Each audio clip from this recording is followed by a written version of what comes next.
Now let's talk a little bit about the background information of this course with our preface. This training is delivered by lead instructors at FIC. And FIC, or Food Industry Consulting, offers consulting services to the food industry, including specialized training in preventive controls and food safety systems like HACCP. This course today is designed for food safety professionals who are responsible for implementing and managing FDA-compliant food safety programs. It also benefits anyone looking to strengthen their knowledge of food safety. The course content was put together by FSPCA, or the Food Safety Preventive Controls Alliance, who is a public-private partnership consisting of industry, academia, and government stakeholders.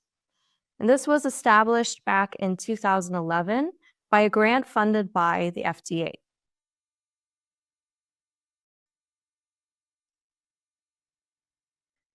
The FSPCA's vision is to become a trusted source in helping the regulated industry for human and animal food comply with FSMA or the Food Safety Modernization Act. And their mission is to strengthen the ability of individuals, organizations, and systems to effectively manage and ensure the safety of food throughout the supply chain. And how do they do that? By providing training curricula, outreach programs, and technical assistance.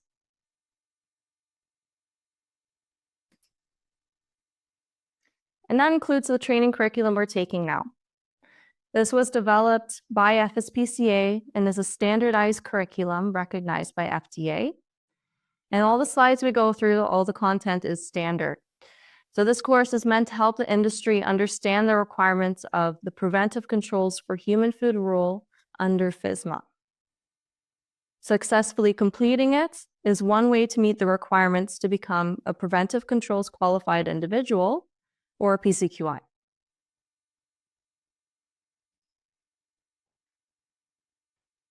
As for the format of the course, there will be lecture-style content. We'll be going through several chapters that involve reviewing key principles, FDA guidance, other background information on the topic. And then our focus will, for most of the chapters, will be tying back what we've learned to example food safety plans.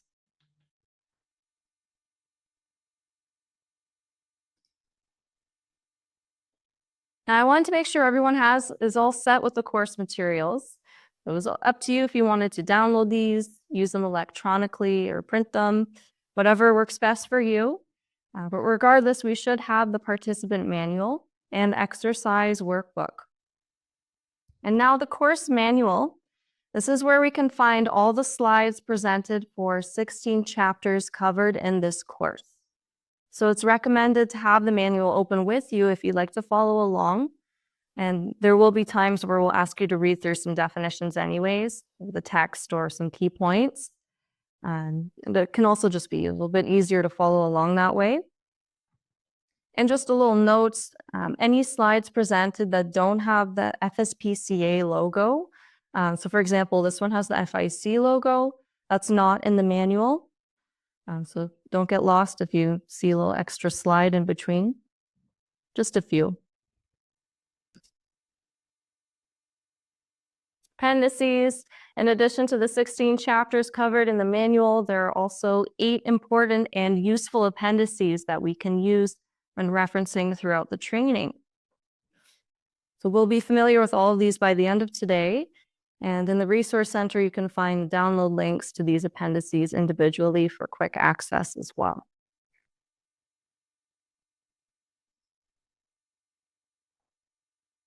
Moving right along to our course agenda. Our overall objective is to cover chapters 1 to 16 over the next 3 days with the associated exercises. Again, every day we'll have a 45-minute lunch break, sometime between 12 to 1 Central Time. Today we will cover chapters 1 to 6. This is, of course, a tentative schedule depending on how early we finish. Chapter 1 is an overview of the food safety plan. Chapter 2 is GMPs, good manufacturing practices. Chapters 3 and 4 are different types of significant food safety hazards to consider. 5 is the preliminary steps in developing a food safety plan. And then 6 is an important section of the course. This is hazard analysis, the first required piece of the food safety plan. Okay, so we'll end the day there. Day 2, we'll begin with a quick review exercise. And from there, we'll continue where we left off, getting into preventive control determination. We'll also be going through some longer group exercises, covering chapters 7 to 10, maybe chapter 11 if there's some time.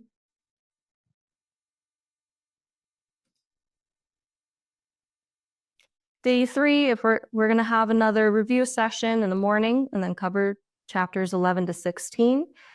We'll finish with some closing remarks and some information on receiving your certificate and completing a few forms.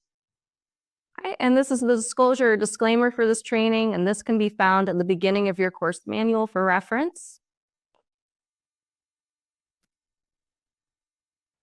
And throughout the class, participation is crucial. So you'll have several opportunities to work through exercises with your classmates and breakout groups, where you'll have the chance to discuss the material and share your own experiences and best practices with others.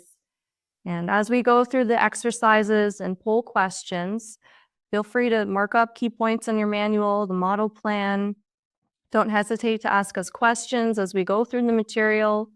You can always use the raise hand icon, or you can submit to the chat box to get our attention. But overall, to pass this course successfully, stay engaged throughout, participate, complete all of the exercises, and you will be a PCQI by the end of this 3-day training.